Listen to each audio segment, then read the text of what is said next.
This is just Perfection extension version 31. This version allows you to remove Nightlight button from quick settings. There is also a new feature in Behavior section for Workspace Switcher that allows you to go to Workspace with one click. For example, by default, clicking on Workspace Switcher changes the workspace, but it still remains in Overview.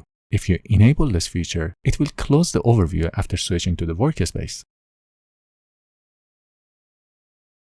You can also apply the accent color to the symbolic icons. This will change the color of the icons in the quick settings, the activities button, the search icon, and the show apps icon.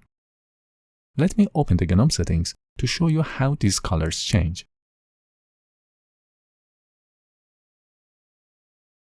We also have a new feature to invert the order of the calendar items in the clock menu.